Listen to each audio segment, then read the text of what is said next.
So this is why Conservatives worked with the Bloc Québécois to amend this disastrous chain migration bill at committee. Conservatives put forward some very common sense amendments to try and ensure that people who are obtaining citizenship by descent through this chain migration bill would have to go through the same processes that somebody who is obtaining citizenship through naturalization, so at the very least, we're not creating a two-tier citizenship acquisition system in this country. Okay? So the resolution, or the amendments that we put forward, and I want to thank my Bloc colleagues for working with us and passing these amendments, were very common sense. So we sought to harmonize the residency requirements that somebody has to have to obtain citizenship through naturalization with citizenship by descent.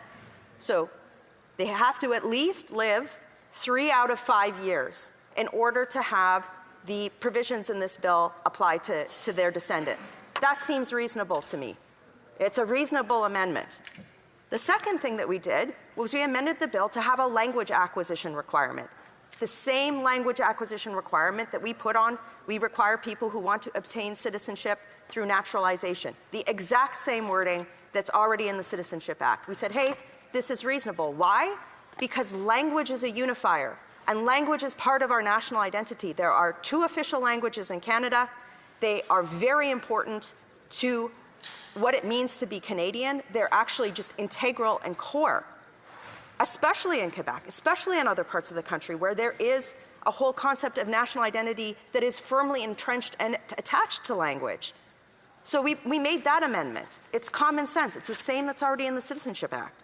Then we also said, hey, maybe somebody should have to take a citizenship test. The same requirement that somebody would have to do who wants to naturalize to Canada, that they should take a citizenship test, so that they have to read the Citizenship Guide and have a basic understanding of what Canada is, what our rules are, and the fact that our national identity needs to be rooted in the fact that we all have a duty, not just privileges associated with citizenship, but responsibilities.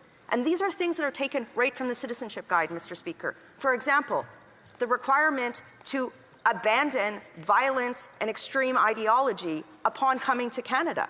Anybody who is Canadian or who wants to be Canadian must abandon violent and extreme ideology. It's right in the Citizenship Guide. So we amended it to have a citizenship test. The same as what, Mr. Speaker? Somebody who wants to obtain citizenship through naturalization.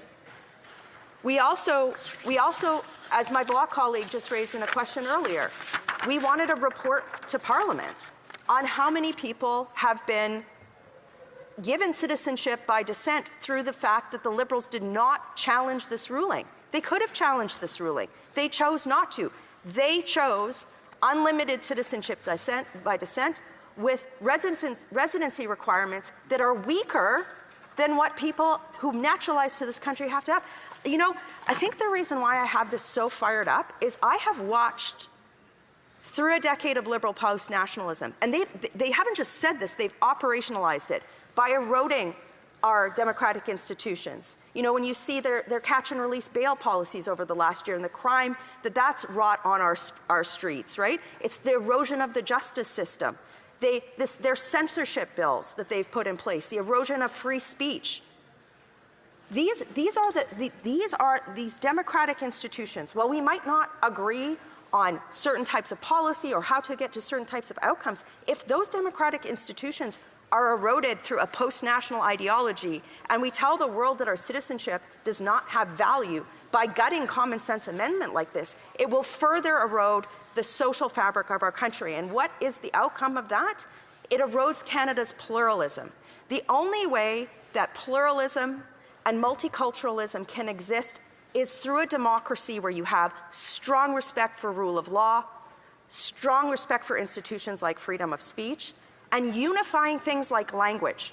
So for the Liberals today, mark my words, Speaker, today, for the Liberals to continue their far-left post-nationalism by gutting common sense amendments on things like language requirements, it will only further degrade Canada's pluralism.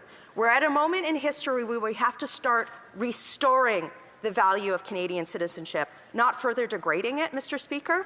And I beg colleagues to ensure that the amendments that were passed in a multi-partisan way at committee are kept so that we can keep the value of Canadian citizenship and reverse the decade of damage that far-left, liberal, post-national ideology has done to the value of Canadian citizenship and our pride in national identity. Thank you.